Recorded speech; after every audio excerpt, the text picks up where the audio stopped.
ஆராதிக்கவே நான் பிறந்தேன். அவரை துதிக்கவே நாவுகளை தந்தார். அவரை மகிமைப்படுத்துவோம். அவர் பெரியவர்.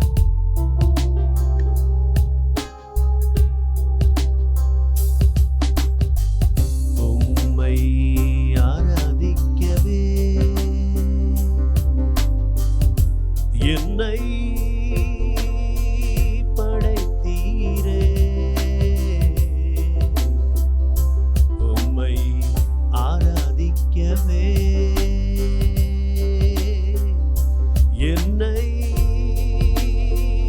அழைத்தீரே. ஆராதிக்க வந்தேனே, அன்பு கூற வந்தேனே, உம்மையே உயர்த்திடவே.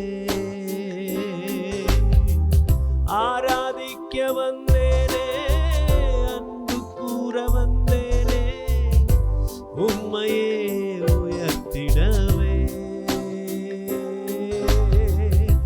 உண்மை உள்ளவரே, இதயத்தில் உம்மையே.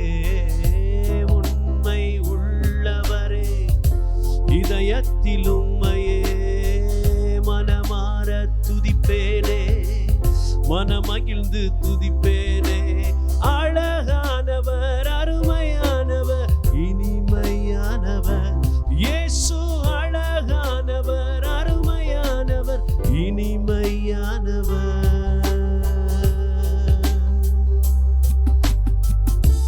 உம்மை ஆராதிக்கவே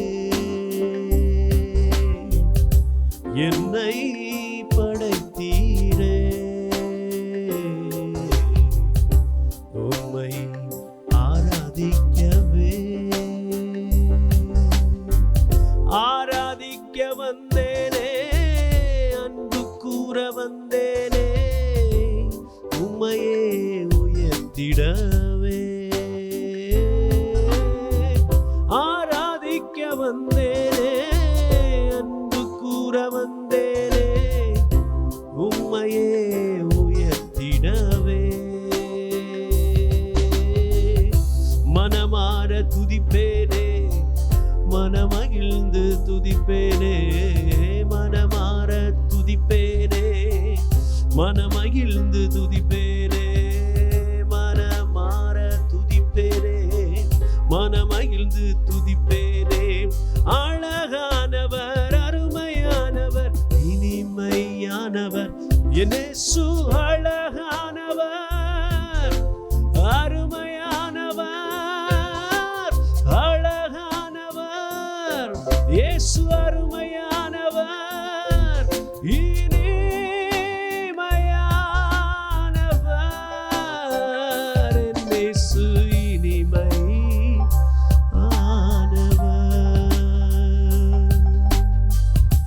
உம்மை ஆராதிக்கவே என்னை படைத்தீரே. உம்மை உயர்த்திடவே என்னை அழைத்தீரே. ஆராதிக்க வந்தேனே, அன்பு கூற வந்தேனே, உம்மையே உயர்த்திடவே. ஆராதிக்க வந்தேனே, அன்பு கூற வந்தேனே, உம்மையே உயர்த்திடவே. உம்மையே உயர்த்திடவே. ஜீசஸ், உம்மையே உயர்த்திடவே. ஆண்டவரும் அருமை இரட்சகருமாகிய இயேசு கிறிஸ்துவின் இனிய நாமத்திலே உங்கள் அனைவருக்கும் என் அன்பின் வாழ்த்துக்களை தெரிவித்துக் கொள்கிறேன். நம்முடைய ஆண்டவர் அதிசயமானவர். அவர் அதிசயமான காரியங்களை செய்கிறவர். நம் கண்ணீரை துடைக்கிறவர். நம்முடைய ரண வேதனைகளை அறிந்தவர் என்கிற பாடலை நாம் கேட்டோம். நம்மை பொறுத்தவரை நம்முடைய வாழ்க்கை வேதம் சொல்கிறது 1 கொரிந்தியரின் புஸ்தகம் அதனுடைய 1ஆம் அதிகாரம் அதனுடைய 27ஆம் வசனம். ஞானிகளை வெட்கப்படுத்தும்படி தேவன் உலகத்தில் பைத்தியமானவைகளை தெரிந்து கொண்டார். பலம் உள்ளவைகளை வெட்கப்படுத்தும்படி தேவன் உலகத்தில் பலவீனமானவைகளை தெரிந்து கொண்டார்.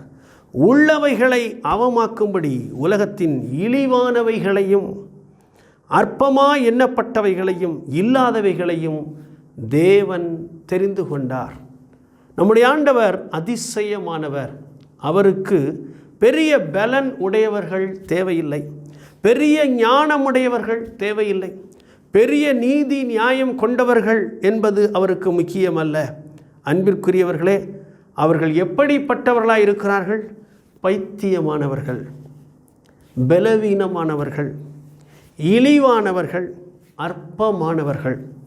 இந்த உலகத்திலேயே மிகவும் பெரிதான ஞானம் அறிவு படைத்த அநேகர் கடவுள் இல்லை என்று சொல்லுகிறவர்கள். அவர்களுடைய ஞானம் அறிவு விஞ்ஞானம் இவைகளெல்லாம் வைத்து பார்க்கும்போது அவர்கள் கடவுளே இல்லை என்று சொல்கிற அளவுக்கு மிஞ்சும் ஞானம் உடையவர்களாக இருக்கிறார்கள். ஆனால் அவர்களிடத்திலோ இறைவன் இயேசு என்கிற வார்த்தைக்கு மதிப்பில்லாத ஒரு சூழ்நிலை காணப்படுகிறது. அது மாத்திரமல்ல, அவர்கள் துணிந்து இறைவன் நம்பிக்கை என்பதை எதிர்த்து நிற்கிறவர்களாய் காணப்படுகிறார்கள். ஆனால் கர்த்தர் தேர்ந்தெடுக்கிறதானவர்கள் எப்படிப்பட்டவர்கள்? அவர் அதிசயமானவர் அல்லவா? அவர் வியாதிகளை குணமாக்கி வாழ வைக்கிறார். அவர் அதிசயமானவர் அல்லவா? முடவனை நடக்க வைத்து அவனை சாட்சியாக மாற்றுகிறார். அவர் ஆச்சரியமானவர் அல்லவா? அவர் தள்ளப்பட்ட கடை கோடியில் இருக்கிற ஒரு மனிதனை, கடைசியில் பிறந்தவனை ராஜாவாக்கி அழகு பார்க்கிறவராய் இருக்கிறார். அவர் ஆச்சரியமானவர் அல்லவா? ஆகினாலே அடிமையாய் தள்ளப்பட்ட யோசேப்பை உயர்த்துகிறவராய் இருக்கிறார். ஏன்? வேதம் சொல்லுகிறது, இந்த உலகத்தில் யாரும் மேன்மை பாராட்டாதபடிக்கு அப்படி செய்தார். ஒரு மனிதன் சொல்ல முடியாது, நான் தான் என்று சொல்ல முடியாத அளவுக்கு சாதாரண நபர்களை கொண்டு மிகப்பெரிய காரியங்களை செய்கிறார். அதனால தான் அவரை நாம் பாடுகிறோம், அதிசயர் அதிசயர், அற்புதர் அற்புதர். அவர் நம்மை காண்கின்ற தேவன், அவர் நம்முடைய கண்ணீரை துடைக்கிறவர், வியாதிகளை மாற்றுகிறவர், நாம் எந்த நிலையில் இருந்தாலும் நம்மை உயர்த்தி அழகு பார்க்கிற தேவன். உங்களையும் அவர் ஆசீர்வதிக்க விரும்புகிறார். ஒருவேளை உலகம் உங்களை பைத்தியம் என்று சொல்லிக் கொண்டிருக்கலாம். இந்த இயேசு கிறிஸ்துவை, அவரை பின்பற்றுகிற நம்மை குறித்து சொல்லலாம், பலவீனமானவர்கள். நம்மை பார்த்து சொல்லலாம், எளிய நிலையில் இருக்கிறார்கள், இழிவானவர்களைப் போல நம்மை பார்த்து கொண்டிருக்கலாம். வசனம் 29 சொல்கிறது, 27, 28, 29 சொல்கிறது, அற்பமானவர்கள். எப்படி நினைத்தாலும் சரி, இவர்களுக்குத்தான் என் ஆண்டவர் எப்படி இருக்கிறார்? வசனம் 24, 1 கொரிந்தியர், எவர்கள் அழைக்கப்பட்டிருக்கிறார்களோ அவர்களுக்கு கிறிஸ்து தேவ பலனாய் இருக்கிறார். கடவுளுடைய வல்லமையை, ஆண்டவருடைய பலத்தை ஒரு அற்பமானவன் பெற்றுக்கொள்கிறான். ஒரு இழிவானவனுக்கு அவர் கொடுக்கிறார், ஒரு பைத்தியக்காரனுக்கு கொடுக்கிறார். அன்பிற்குரியவர்களே, ஆண்டவர் எப்படிப்பட்டவர்? 24ஆம் அதிகாரம் சொல்கிறது, அவர்களுக்கு தேவ ஞானத்தை கொடுக்கிறார். சாலமோன் என்கிற ஒரு பெரிய ஞானியை பார்க்கிறோம். ஆனால் அவனுடைய தகப்பனை குறித்து பார்க்கும்போது அவன் ஒரு மறக்கப்பட்டவன். தாவீதை குறித்து நாம் வேதத்தில் வாசிக்கிற பொழுது அவன் எல்லாராலும் புறக்கணிக்கப்பட்டு தகப்பன் மறந்த நிலையிலே ஒரு ஆடு மேய்க்கிறவன். அவன் குடும்பத்திலிருந்து ஒரு ஞானியை என் தேவன் எழுப்புகிறார். இது தேவ ஞானம் என்று சொல்லக்கூடிய அளவுக்கு அவன் ஞானம் நிறைந்தவனாய் காணப்படுகிறான். பைத்தியமாய் பலவீனமாய் இழிவானவர்களாக இருக்கிறீர்களோ? சோர்ந்து போயிருக்கலாம், கலங்கி போயிருக்கலாம், நான் எல்லாம் என்ன இந்த உலகத்தில் செய்ய போகிறேன் என்று யோசித்து கொண்டிருக்கலாம். இயேசு என்கிற மெய்யான தேவனை நீங்கள் பெற்றிருந்தால், ஒருவேளை இயேசுவை அறியாதிருந்தால், இன்றைக்கு இயேசுவை கூப்பிடுங்கள். அவர் உங்கள் வாழ்க்கையை, அற்பமான வாழ்க்கையை ஆச்சரியமாய் மாற்றுகிற தேவன். இழிவான உங்கள் வாழ்க்கையை அதிசயமாய் மாற்றுகிற கர்த்தர். பலவீனமான உங்களை பலவானாய் மாற்றுகிற கர்த்தர். எனக்கு தெரிந்த ஒரு தாயார், அவர்களுக்கு தமிழ் கல்வி எதுவுமே இல்லாத ஒரு நிலையில், ஒரு எளிய நிலையில் இருந்தார்கள். பள்ளிக்கூடத்துக்கே அவர்கள் சென்றதில்லை. ஆனால் முழங்கால் படியிட்டு அந்த இழிவாய் நினைக்கப்பட்ட தாயார், கல்வி அறிவற்ற தாயார் வேதாகமத்தை திருப்பி முழங்கால் நின்று படிக்க துவங்கினார்கள். வேதத்தை எழுத்து கூட்டி கூட்டி தெரிந்ததை வைத்து புரிந்ததை வைத்து புதிய மாநிலத்தில் ஒரு மனிதன் எப்படி மொழியை கற்றுக்கொள்கிறான், அதை போல தமிழை ஒவ்வொன்றாய் அறிந்தறிந்து தானாகவே படிக்க துவங்கினார்கள். கர்த்தருடைய நாமத்தின் மகிமைக்காக சொல்லுகிறேன். என் கண்களினால் அவர்களை பார்த்திருக்கிறபடினால் சொல்கிறேன்.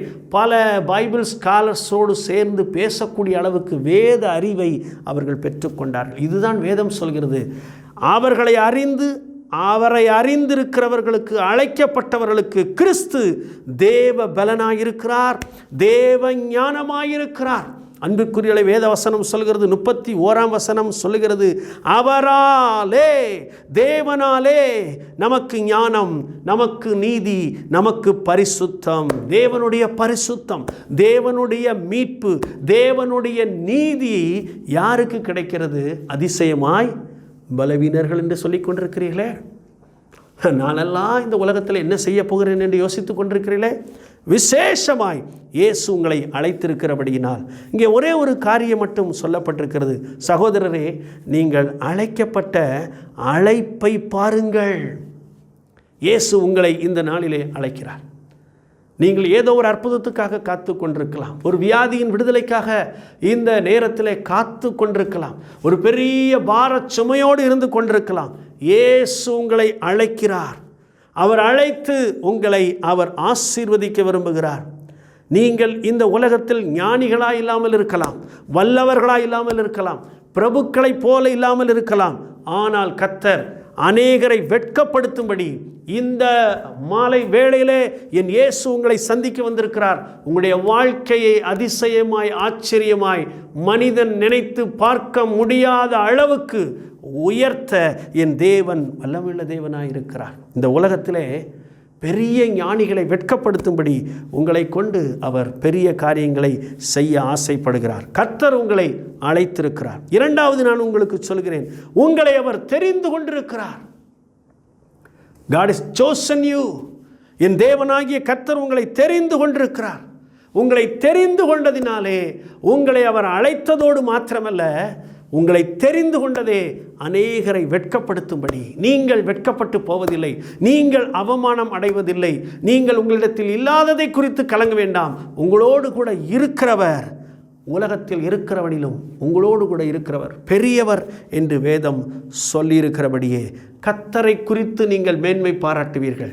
ஏன் நீங்கள் மேன்மை பாராட்டுவீர்கள்? I am nothing. நான் ஒரு ஒன்றுமில்லாத நிலையிலிருந்து தெரிந்தெடுக்கப்பட்டவன். நான் ஏதாவது என்னை குறித்து பேச வேண்டுமானால் என்னால் பேச இயலாது. என்னை பேச வைத்தவர், வாழ வைத்தவர், என்னை உயர்த்தினவர் இயேசுதான் என்று சொல்லும் அளவுக்கு இந்த இயேசு உங்களையும் உங்கள் வாழ்க்கையையும் ஆசீர்வதிக்க வல்லமையுள்ள தேவனாயிருக்கிறார். ஏன் இப்படி செய்கிறார்? ஒருவரும் பெருமை பாராட்டாதபடிக்கு. வசனம் 29 சொல்கிறது, இந்த உலகத்திலே யாவரும் மேன்மை பாராட்ட ஒன்றுமே இல்லை. இந்த உலகம் என் தேவனால் உருவாக்கப்பட்ட நாளிலே, உருவாக்கப்பட்ட சில நாட்களிலேயே ஒரு கூட்ட மனிதர்கள் தங்களையே பெருமையாக்கி கொள்ள திட்டமிட்டார்கள். வானளாவிய ஒரு கோபுரத்தை எழுப்புவோம் என்று. இந்த காலத்தில் இருக்கிற விஞ்ஞானிகள், பெரிய பெரிய கட்டட கலைஞர்கள் எல்லாம் இன்றைக்கும் இருக்கிறார்களே, அதே போல உலகம் படைக்கப்பட்ட அந்த ஆதி நாட்களிலேயே ஆதியாகமம் 11ஆம் அதிகாரத்திலே பூமி எங்கும் ஒரே பாஷையும் ஒரே விதமான பேச்சும் இருந்தது. ஜனங்கள் கிழக்கே இருந்து பிரயாணம் பண்ணுகையில் சினையார் தேசத்திலே சமபூமியை கண்டார்கள். ஒரு அழகான பிளைன் லேண்டு. அதை கண்டவுடன் அங்கே குடியிருந்தார்கள். அவர்கள் என்ன சொன்னார்கள்? பெரிய கட்டிட கலைஞர்கள் அங்கே இருந்தார்கள். ஒருவேளை இன்ஜினியர்ஸ் போல பெரிய ஜீனியஸ் எல்லாம் அங்கே இருந்தார்கள். அவர்கள் சொன்னார்கள், நாம் கண்டுபிடித்து விட்டோம், கல்லுக்கு பதிலாக செங்கலை கண்டுபிடித்து விட்டோம். கல்லு தான் இருந்துச்சு, கல்லுக்கு பதிலாக செங்கலை கண்டுபிடித்தார்கள். சாந்துக்கு பதிலாக நிலக்கீலை கண்டுபிடித்தார்கள். இன்வென்டர்ஸ், ஒரு புதிய கண்டுபிடிப்பை கண்டுபிடித்து விட்டோம் என்கிற பெரிய சந்தோஷத்திலே அவர்கள் ஒன்றை செய்தார்கள். என்ன செய்தார்கள்? பூமி எங்கும் சிதறி போகாதபடிக்கு நாம் இந்த வானத்தின் உயரத்திற்கு ஒரு பெரிய கோபுரத்தை கட்டி நமக்கு பேர் உண்டாக்க பண்ணுவோம் என்று சொல்லிக் கொண்டார்கள். இங்கேதான் பைத்தியங்களை ஆசீர்வதிக்கிற, ஞானிகளை வெட்கப்படுத்துகிற 2 கண்கள் அவர்களை பார்க்கிறது. நம்முடைய ஆண்டவர் அவர்களை பார்த்தார். அவர்களுக்கு செய்ய நினைத்தது தடைபடாது என்று நினைத்திருந்தார்கள். என் ஆண்டவர் இறங்கி போய் ஒன்றே ஒன்றுதான் செய்தார். அன்றுதான் உலகம் பகுக்கப்பட்டது, இல்லையென்றால் மொழிகள் உண்டானதென்று இந்த வேதம் நமக்கு அறிவுறுத்துகிறது. அங்கேதான் ஒருவருக்கும் புரியாத, ஒருவரோடு ஒருவர் பேசுவதற்கு அறியாதபடி அவருடைய பாஷைகளை தாறுமாறாக்கினார். அவ்வளோதான், முடிஞ்சு போச்சு. மனிதன் கட்ட வேண்டும், பெரிதாய் கட்டி எழுப்ப வேண்டும் என்று ஆசைப்பட்டதெல்லாம் அங்கே நகரம் கட்டுகிறதை விட்டுவிட்டார்கள் என்று சொல்லப்படுகிறது. அன்பிற்குரியவர்களே, இந்த பூமியிலே மிக உயரமான கட்டடங்களிலே பயங்கரமான மின்னல் தாக்குவதை நாம் பார்க்கிறோம். மிகுந்த பெரிய விஞ்ஞானத்தில் பெயர் பெற்ற நாடிலே பெரிய பெரிய பூகம்பங்கள் உண்டாகிறதை பார்க்கிறோம். அந்த தேசத்தில் இருக்கிற பெரும் தலைவர்களோட உணராதபடி இருக்கிற நேரத்திலே உங்களையும் என்னையும் இந்த உலகம் சாதாரணமாய் பார்க்கிற பொழுது இயேசு நமக்கு ஒரு அழைப்பை கொடுத்து நம்மை தெரிந்தெடுத்து நம்மை அதிசயமாய் உயர்த்துகிற தேவனாய் இருக்கிறார்.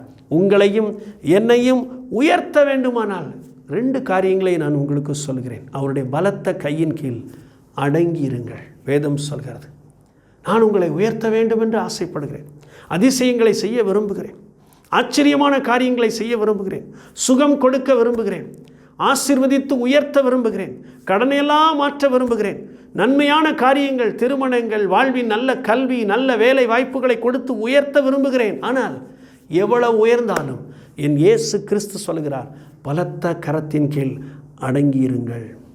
அடங்கியிருக்கிற ஒரு மனுஷனை கர்த்தர் உயர்த்துகிற தேவனாயிருக்கிறார். வேதம் சொல்கிறது, தாழ்மையுள்ளவனுக்கோ கர்த்தர் கிருபை அளிக்கிறார். 2வது ஒரு காரியத்தை நான் உங்களுக்கு ஞாபகப்படுத்த விரும்புகிறேன். தாழ்மையுள்ள நம்மை நிச்சயமாக கர்த்தர் உயர்த்த அவர் வல்லமையுள்ள தேவனாயிருக்கிறார். அன்பிற்குரியவர்களே, நீங்களும் நானும் சேர்ந்து ஜெபிக்க போகிறோம். அதிசயமானவர், ஆச்சரியமானவர், உங்கள் வாழ்க்கையில் அற்புதங்களை செய்ய திட்டமிட்டிருக்கிறவர் உங்கள் நிலைமையை பார்க்கிறார். பைத்தியமான, பலவீனமான, இழிவான, அற்பமான உங்களுக்கு தேவ பலத்தை கொடுத்து, தேவ ஞானத்தை கொடுத்து, தேவனுடைய நீதியை கொடுத்து, தேவனுடைய பரிசுத்தத்தை கொடுத்து உங்களை மீட்டு உயர்த்தி அநேகருக்கு இந்த இயேசுவின் அன்பை சொல்லத்தான் உங்களை அழைத்திருக்கிறார்.